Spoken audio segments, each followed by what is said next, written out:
भगवान श्री राम चाहते हैं कि अगर मेरी मां को मेरे राज सिंहासन पर बैठने में से आपत्ति है और उसको दुख होता है, और महारानी कैकेयी का भी प्रश्न नहीं, अगर एक दासी मंथरा को भी आपत्ति है, उसको विश्वास नहीं है मेरे चरित्र पर, तो मुझे ऐसा राज्य सिंहासन नहीं चाहिए, और प्रभु सहर्ष उसका त्याग कर देते।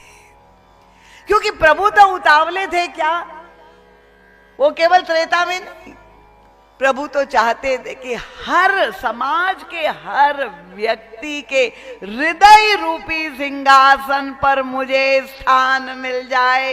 ये सोने के सिंहासन पर बैठने से राम राज्य नहीं होता। तो ये जो बाधक तत्व है त्रेता में, एक पत्रकार ने परम पूज्य महाराज श्री से ये प्रश्न पूछा था, मुझे याद आ गया।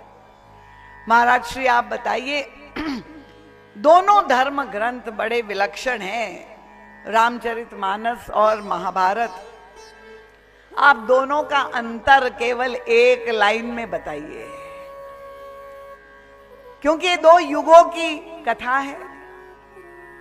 और तब ये तो हमारे गुरुदेव जैसे तत्वदर्शी ही ऐसी समीक्षा कर सकते हैं। दो युगों में दो अवतारों की उपस्थिति में जो लीलाएं घटित हुई, परम पूज्य महाराज श्री ने कितना सुंदर समाधान दिया। महाराज श्री ने कहा, जो घर घर होता है वही महाभारत है, और जो घर घर होना चाहिए वो ही रामायण है। और परम पूज्य महाराज श्री इन दोनों युगों की स्थितियों पर हमारा ध्यान आकर्षित करते हैं कि केवल त्रेता की कथा ही रामचरितमानस नहीं है, केवल द्वापर की कथा महाभारत नहीं है, इस कलयुग की भी, हम सबके जीवन की भी कथा है। और उसको कैसे समझ में आ सकता है, तो महाराज जी इतना गूढ़ चिंतन को इतना सरल और सरस बना करके और हृदय ग्राह्य बना देते। महाराज जी कहते, दोनों ही युगों में देखिए समस्या कहां से उत्पन्न हुई। एक ही परिवार की घटना है। त्रेता में भी और द्वापर में भी कोई राष्ट्रों का युद्ध नहीं है। पांडु और धृतराष्ट्र सगे भाई भाई है कि नहीं? और श्री राम और भरत भी सगे भाई भाई है, दोनों युगों। और संघर्ष कहां से उत्पन्न हुआ? उनका सत्ता और सिंहासन को लेकर के समस्या उत्पन्न हुई। अयोध्या का राज सिंहासन को लेकर त्रेता में, और हस्तिनापुर का राज्य को लेकर के द्वापर। तो दोनों युगों में परिस्थिति भी बराबर है। यहां मिलाते चलिए, क्योंकि हम अपने जीवन तक आ रहे, वहां से समीक्षा करते हुए, जोड़ते हुए अपने जीवन में हमें राम राज्य बनाना है। तो हमें निर्णय करना है कि ये महाभारत और रामचरितमानस का जो अंतर बताया है, आदर्श स्थितियां कैसे उत्पन्न हो। परम पूज्य महाराज जी कहते हैं, अब थोड़ा परिस्थिति बहिरंग देखने के बाद मनस्थिति में भी झांक करके देखे। मनस्थितियों की जब महाराज श्री दृष्टि डालते हैं तो दिखाई देते हैं कि जो नारी पात्र है दोनों युगों में, उनकी भी मनस्थितियां एक जैसी दिखाई दे रही। क्योंकि उच्चतम चरित्र वाली महारानी गांधारी,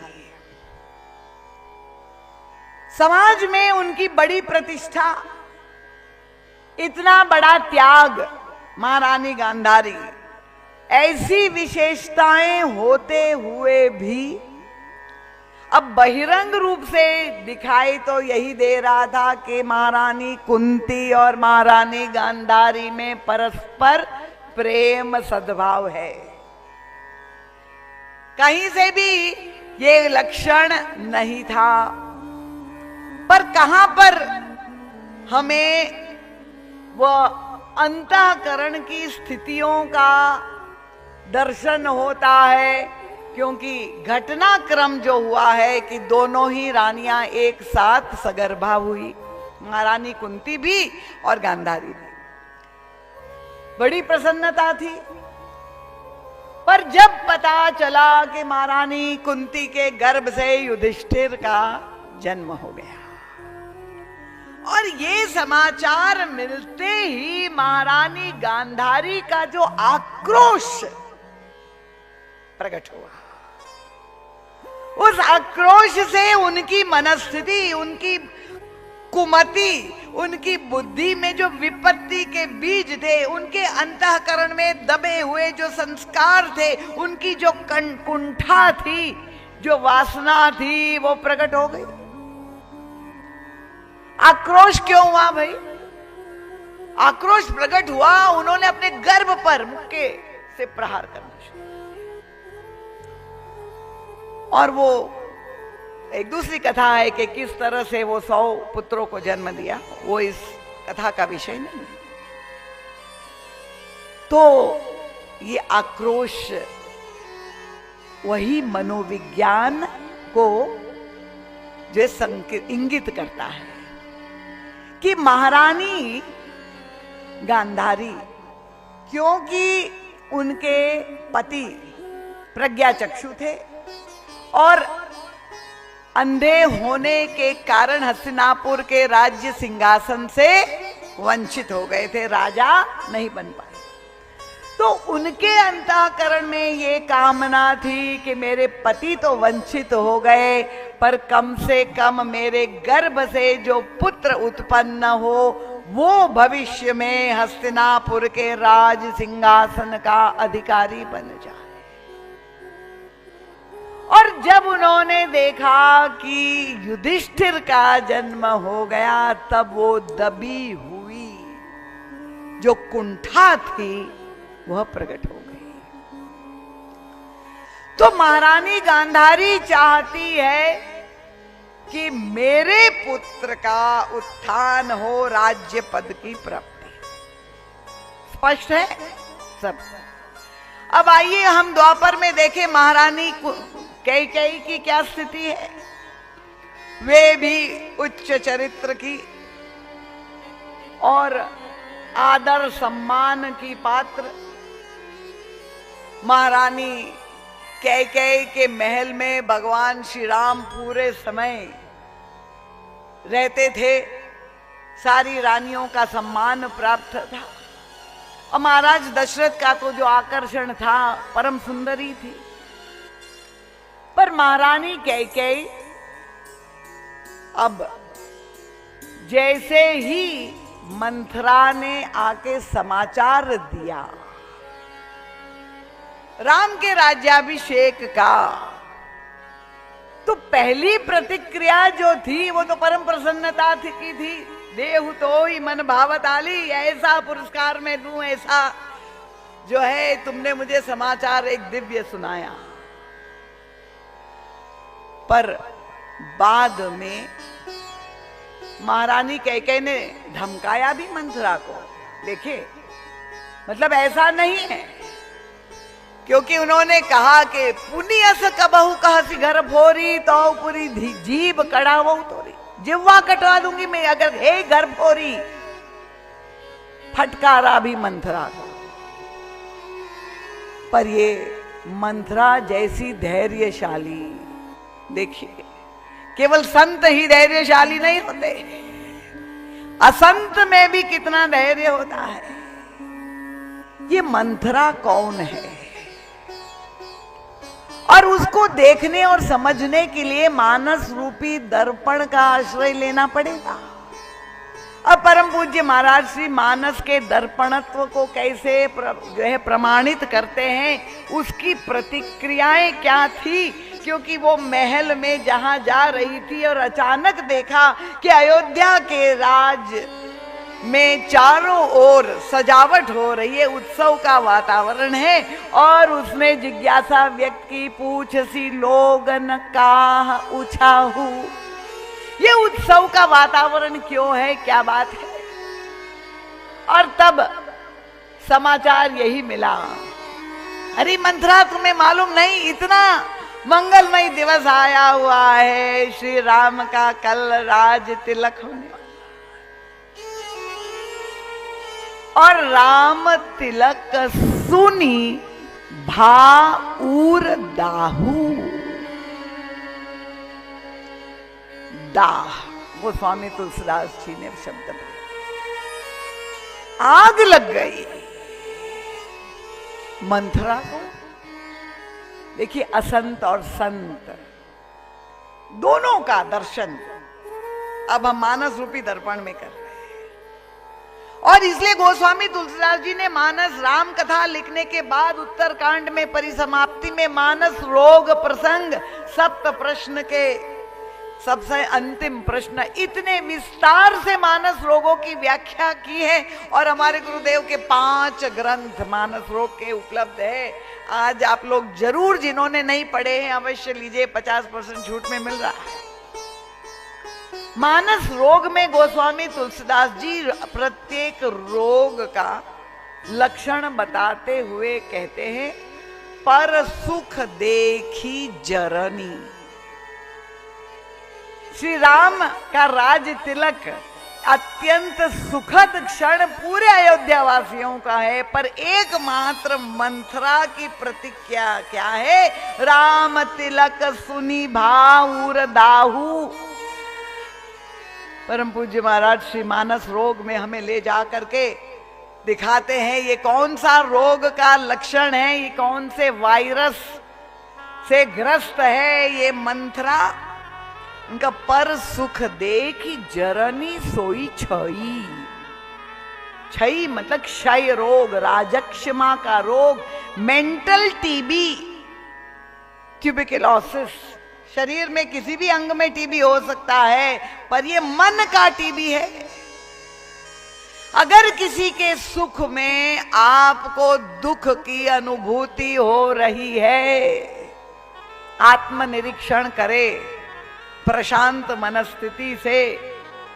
किसी का उत्थान हो रहा है, किसी का उत्कर्ष हो रहा है और दूसरे के अभ्युत्थान में असहिष्णुता हो रही है, प्रवृत्ति मार्ग में गृहस्थ आश्रम में रहते हुए, हर घर की ये कथा है, मंथरा अभी मरी नहीं है।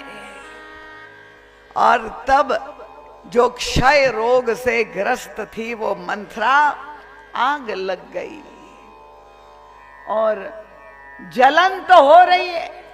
अब वो एसिडिटी है, अल्सर है कि और तीव्रतम रोग में पहुंच गया है, वो पूरे रक्त का एसिडोसिस हो गया है।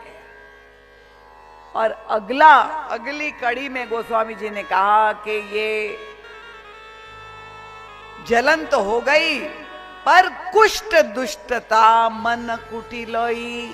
क्षय रोग के बाद वे दूसरा लक्षण बताते हैं कि अगर हमारे मन में कुछ दुष्टता, कुटिलाई अगर आ जाए, ईर्ष्या होने पे, जलन होने पर एक व्यक्ति होता है जो शांत होता है, सह लेता है, कुछ बोलता नहीं, एक नकारात्मक वृत्ति है। पर दूसरा व्यक्ति जो ईर्ष्यालु है, घोर, तो वो कहता है नहीं, मैं जो है किसी भी तरह से उसके सुख को मिटाने के लिए प्रयास। और यही मंथरा के मन में करई विचार, कुबुद्धि, गोस्वामी जी ने वहां मंथरा के लिए जो प्रयोग किया है, कुजाति होई अकाज कवन विधि राती। निराश नहीं हो गई कि अब तो घोषणा हो ही गई है, कल राम राज्य हो ही जाएगा। कितनी धैर्यशाली है कि एक रात तो बची है, एक रात का भी सदुपयोग हो सकता है, कैसे ये पूरा मामला पलट दिया जाए। ये जो कुष्ठ दुष्टता, गोस्वामी जी कहते यही कुष्ठ रोग है, ये दुष्टता मन की कुटिलाई है, ये कोढ़ है, मन का कोढ़, लेप्रेसी। तो ये दो रोगों से ग्रस्त जो मंथरा थी, वो कहां जाकर के ये छूत के रोग जो मन के हैं, जितने भी रोग है छूत के हैं, कंटेजियस डिजीजेस, वो कहां पर गई? रानियां 3 थी। कौशल्या अंबा के महल में जा सकती थी कि नहीं जा सकती थी? सुमित्रा अंबा के महल में जा सकती थी ना, पर नहीं। किसका चुनाव किया? महारानी कैकेयी का चुनाव किया, क्योंकि वे जानती थी कि महारानी कौशल्या और सुमित्रा की प्रतिरोधक शक्ति, इम्यूनिटी इतनी स्ट्रांग है कि वहां पर उसकी दाल गलने वाली नहीं, वहां वो सफल नहीं हो पाती। और जो कमजोर इम्यूनिटी जिसकी है, बस वहां पर उसने आक्रमण कर दिया। और क्योंकि वो पैतृक गृह से दहेज में आई हुई थी, तो आनुवंशिक, ये कैकेयी नरेश का डीएनए से वो अवगत थी, और तब उन्होंने आक्रमण किया उसी संवेदनशील पॉइंट पर। महारानी कैकेयी ने यद्यपि फटकार लगाई, पर ये क्योंकि उन्होंने, महारानी कैकेयी तो श्री राम को अपने पुत्र से ज्यादा प्रेम मैं करती हूं, सारा समाज यही जानता था, और उन्हें मंथरा के सामने भी यही बात कही कि कौशल्या सम सब महतारी, राम ही सहज सुभाय प्यारी, मोह पर करई स्नेह विसेखी, मैं करी प्रीति परीक्षा देखी। जहां पर उसने ये बात कही, कितनी बड़ी मनोविज्ञान की पंडित थी मंथरा, वो समझ गई कि ये जो प्रेम का वो प्रदर्शन और दावा कर रही है, उस प्रेम की आधारशिला विश्वास नहीं है, संशय है। क्योंकि अगर संशय नहीं होता तो परीक्षा करने की आवश्यकता ही नहीं होती, क्योंकि मन में संदेह है कि मुझे प्रेम करते हैं कि नहीं, और इसलिए वो बार बार परीक्षा राम भद्र की करती थी। और तब ये समझ गई कि अगर संशय है तो मेरा काम बन गया, वो संशय को मैं उबाड़ दूंगी। तो ये कुसंग, इसलिए गोस्वामी तुलसीदास जी ने मानस में ये बात कही, कौन कुसंगति पाई न साई। मंथरा आज भी घर घर में ही नहीं, कृपा पूर्वक कथा का प्रयोग वो ना करिए कि घर जाके अब आप सीधे कहें कि ये मेरा पड़ोसन या मेरे रिश्तेदार मंथरा है। हमें अपने हृदय में उस वृत्ति को, मंथरा कौन है? भेद बुद्धि, परम पूज्य महाराज जी कहते। और उसने महारानी कैकेयी को प्रभावित कैसे किया? परम पूज्य महाराज जी कहते यही प्रवृत्ति मार्ग में रहने वाले प्रत्येक व्यक्ति के जीवन में जो सबसे बड़ा संकट है, जो सबसे बड़ी समस्या है, जहां से संघर्ष प्रारंभ होता है। क्योंकि आज भी भाई भाई के करोड़ों केस कोर्टों में पड़े हुए हैं, चाहे वो संपत्ति को लेके हैं और चाहे अधिकार को लेकर के है, आज भी वही स्थिति है।